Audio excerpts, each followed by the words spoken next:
Episode number 2. నువ్వా నేనా? మహాదేవ్ ఎప్పుడైతే మాయని అధికారికంగా శిష్యురాల్ని చేసుకున్నాడో అప్పుడు చాలా సంతోషంగా ఫీల్ అయ్యాడు. ఇంతలో అతని ఎదురుగా మిరిమిట్లు గొలిపే కాంతి ఒకటి రావడంతో కళ్ళు మూసుకున్నాడు. అయోమయంగా కళ్ళు తెరిచి పరిసరాలను గమనిస్తూ చుట్టూ చూసిన మహాదేవ్కి పెద్ద పెద్ద అలమరాల నిండా పుస్తకాలు కనిపించాయి. వాటిల్లో చాలా పుస్తకాలు అతనికి అందనంత ఎత్తులో ఉన్నాయి.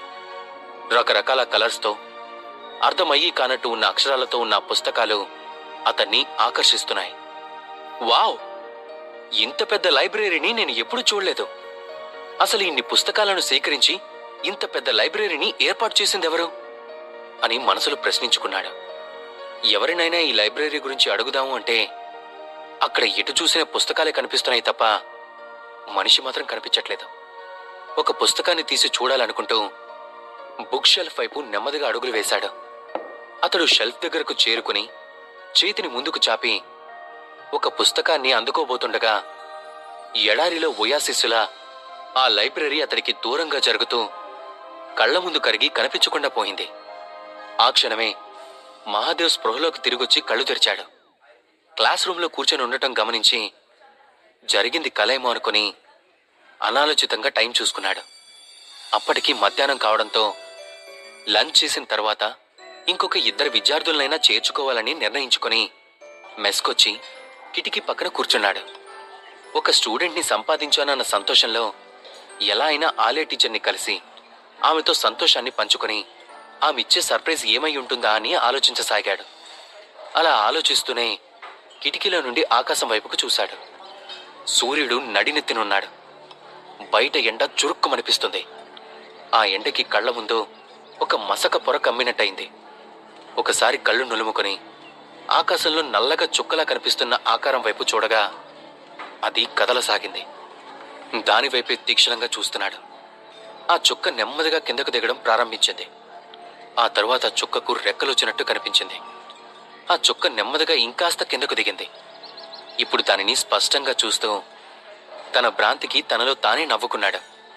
అతను అనుకున్నట్టు అది నల్లని చుక్క కాదు, చాలా ఎత్తులో ఎగురుతున్న నల్లని చుక్కలా కనిపిస్తున్న డేగ.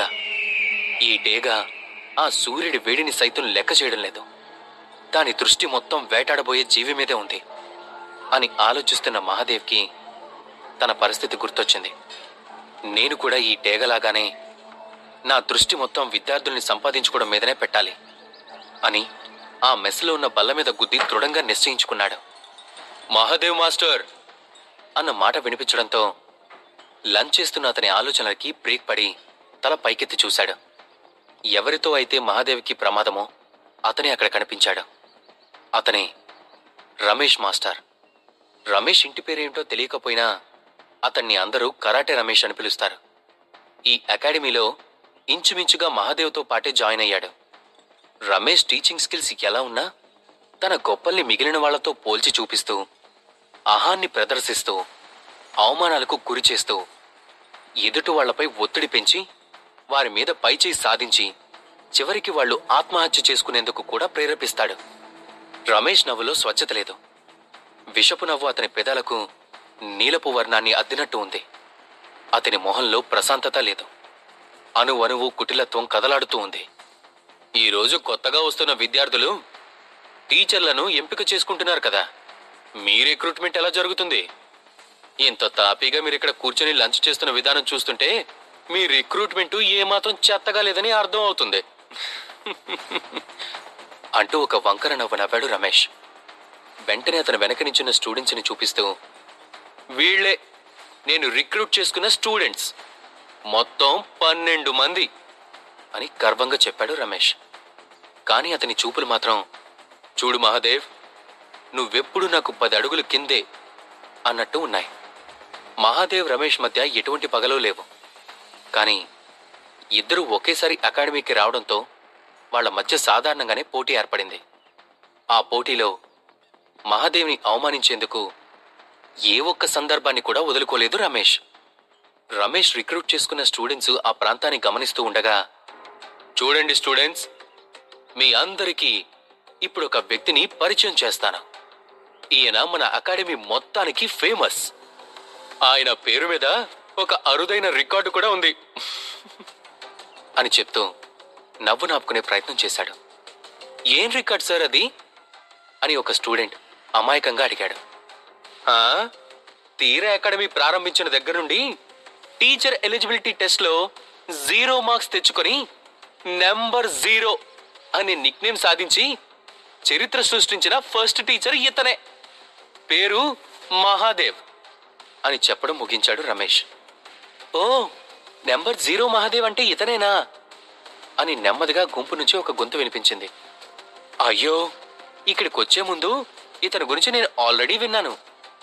ఇతని వల్ల ఒక స్టూడెంట్ ఉన్మాదిలా మారడమే కాకుండా ఒక కాలు కూడా పోగొట్టుకున్నాడు కదా అని ఇంకొకరు అన్నారు. నేను కూడా విన్నాను. అకాడమీలో అడ్మిషన్ రాకపోయినా పర్వాలేదు కానీ ఈయన దగ్గర మాత్రం చేరొద్దు అని నాతో చాలా మంది చెప్పారు అని మరొక గొంతు వినిపించింది. మీ పరిచయం పూర్తయిందా అని గుంపులో నుండి కోలాహలంగా వినిపిస్తున్న మాటల్ని ఆపు చేస్తూ కోపం తెచ్చుకోకుండా రమేష్ని అడిగాడు మహాదేవ్. సూటిగా మహాదేవ్ వైపే చూస్తున్నాడు రమేష్. నువ్వు పరిచయం చేయడం పూర్తయితే నీ స్టూడెంట్స్ని తీసుకుని పక్కకు వెళ్ళు. ప్రశాంతంగా లంచ్ చేస్తున్న నన్ను డిస్టర్బ్ చేయకు అన్నాడు మహాదేవ్. మహాదేవ్ తనతో అలా మాట్లాడతాడని ఊహించలేదు రమేష్. పక్కకు వెళ్ళు అని మహాదేవ్ చెప్పడం రమేష్కి అస్సలు నచ్చలేదు.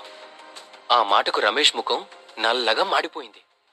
మాటకు మాట సమాధానం చెప్పాలి అనుకుంటూ, టీచర్ క్వాలిఫికేషన్ ఎగ్జామినేషన్లో 0 పాయింట్ సాధించినందుకు, అకాడమీ రికార్డును బద్దలు కొట్టినందుకు నీకు సిగ్గుగా లేదా అని అడిగాడు.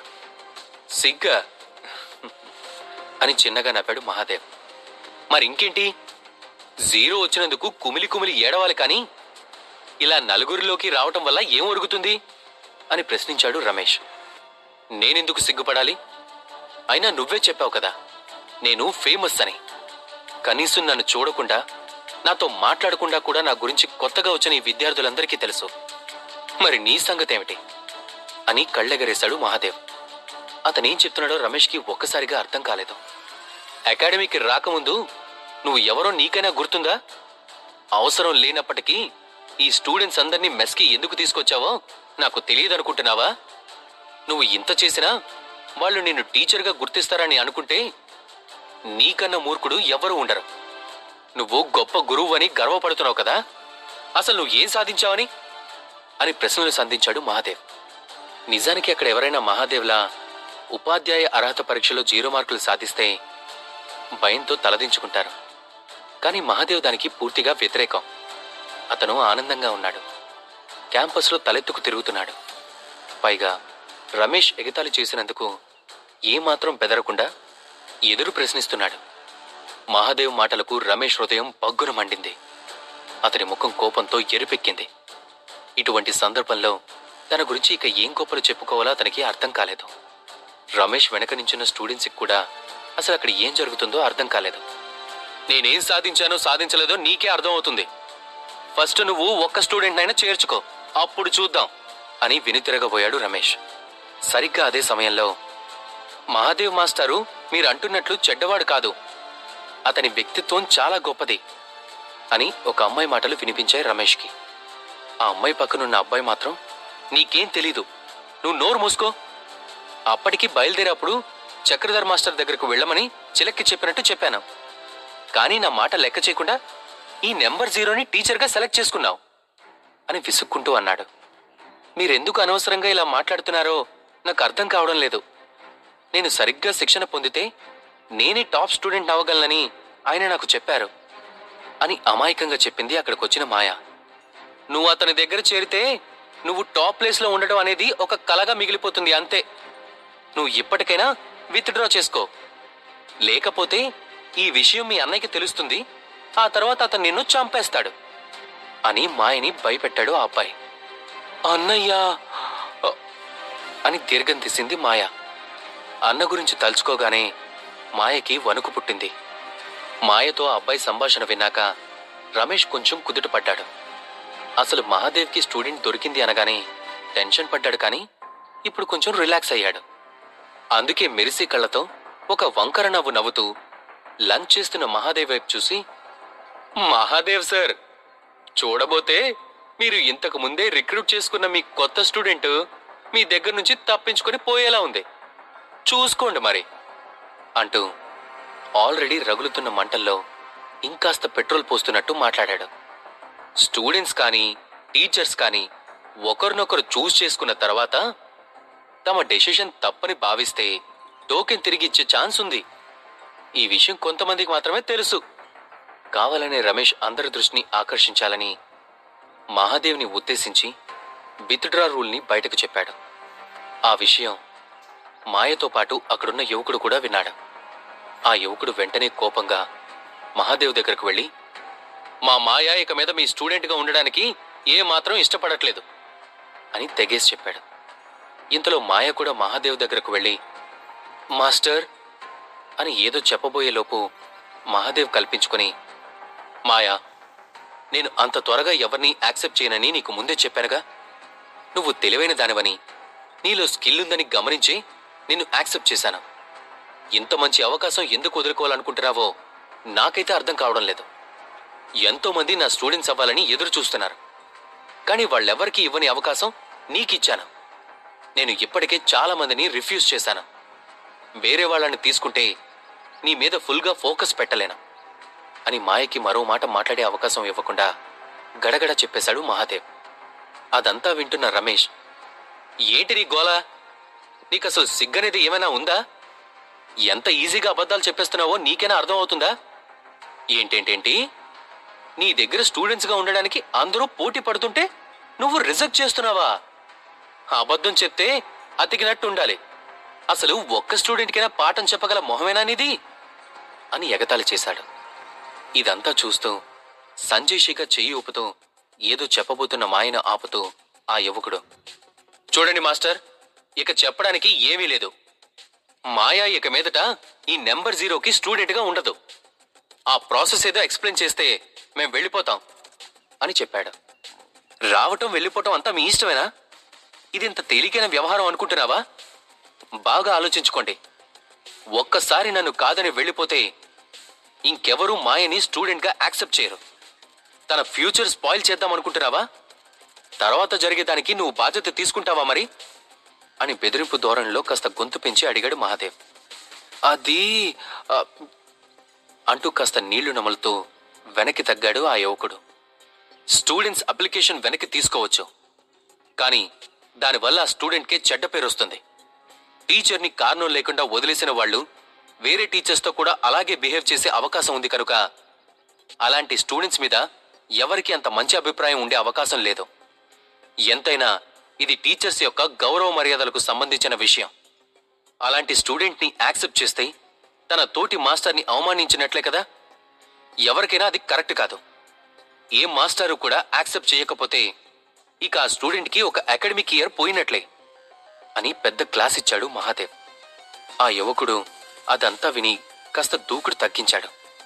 అతని వాలకం చూసి మహాదేవ్కి ఇంకాస్త ధైర్యం వచ్చింది. మహాదేవ్ ఆ యువకుడిని ఉద్దేశించి, చూడబ్బాయ్, మీ మాయ చాలా తెలివైంది. నా ట్రైనింగ్లో ఆమె చాలా త్వరగా టాప్ ప్లేస్లోకి వెళ్తుంది అని సిచ్యువేషన్ని తనకి అనుకూలంగా మార్చుకునే ప్రయత్నం చేశాడు. నువ్వు చెప్పేది వింతగా ఉంది మహాదేవ్. చచ్చిన కోడి మళ్ళీ ఎగురుతుందంటే ఎవరైనా నమ్ముతారా? నిన్ను వద్దనుకుని వెళ్ళిపోయినంత మాత్రాన ఆమె నీకు ఎవరూ స్టూడెంట్గా యాక్సెప్ట్ చేయరని ఎందుకు బెదిరిస్తున్నావు? నువ్వు తప్పుకుంటే ఇప్పుడే నేను మాయని నా స్టూడెంట్గా జాయిన్ చేసుకుంటాను అన్నాడు రమేష్. ఇది వినగానే ఆ యువకుడి మొహం వెలిగిపోయింది. ఇంతకుముందు మహాదేవ్ అన్న మాటలకు కాస్త వెనక్కి తగ్గినా రమేష్ తనంతట తాను ఇచ్చిన ఆఫర్కి అతను ఆనందపడుతూ చేతులు బోర్లా చాచాడు. మహాదేవ్ కాస్త కోపంగా యువకుడి వైపు చూస్తూ, ఇలా చేయడంలో ఏంటి నీ ఉద్దేశం అన్నాడు. రమేష్ వెంటనే కల్పించుకుని, మంచి ఉద్దేశమే. టాలెంట్ వృధా అవ్వాలని ఎవరు కోరుకుంటారు? నువ్వు తప్పుకుంటే నేను జాయిన్ చేసుకుంటాను. అకాడమీకి వచ్చేది మంచి టీచర్స్ దగ్గర విద్య నేర్చుకోవటానికి, కానీ నీలాంటి నెంబర్ 0ల దగ్గర పనికి మాలిన స్టూడెంట్గా ఉండడానికి కాదు అన్నాడు. ఆ మాటలకు ఆ యువకుడు హేళనగా నవ్వుతూ మహాదేవ్ వైపు చూశాడు. ఇది రూల్స్కి విరుద్ధం. నేను దీన్ని సెంట్రల్ ఎడ్యుకేషన్ బ్యూరోకి రిపోర్ట్ చేస్తాను అని వాపోయాడు మహాదేవ్. ఈ అకాడమీలో టీచర్స్ కి స్టూడెంట్స్ ని ఎంపిక చేసుకోవడానికి పూర్తి హక్కులున్నాయి. ఇలా దొంగదారిలో స్టూడెంట్స్ ని రెచ్చగొట్టి తప్పుదారి పట్టిస్తే స్టూడెంట్స్ కి టీచర్స్ కి మధ్య మంచి సంబంధాలు ఎలా ఉంటాయి? నువ్వు చేస్తున్న పనులు ఈ అకాడమీ పేరు ప్రతిష్టల్ని దెబ్బతీస్తాయి. నేను కూడా నీ మీద రిపోర్ట్ చేస్తాను అని అసహనంగా అన్నాడు రమేష్. స్టూడెంట్స్ ని రెచ్చగొడుతున్నానా? చాలా పెద్ద అపవాదం వేస్తున్నావు నా మీద. ఇప్పుడు నువ్వో నేనో తేల్చుకుందాం. రూల్స్ ప్రకారం పోటీ పెట్టి డైరెక్ట్ గా స్టూడెంట్ ఎవరికి చెందుతుందో నిర్ణయిద్దాం అని ఛాలెంజ్ చేస్తున్నట్టు అన్నాడు రమేష్. పోటీలో గెలిచి మాయను తన స్టూడెంట్ గా మహాదేవ్ చేసుకోగలిగాడా, లేక పోటీలో ఓడిపోయి మాయను రమేష్ కు అప్పగించాడా? ఇంతకు మాయ ఈ ఇద్దరిలో ఎవరి స్టూడెంట్ గా ఉండబోతుంది? నెక్స్ట్ ఎపిసోడ్ లో విందాం.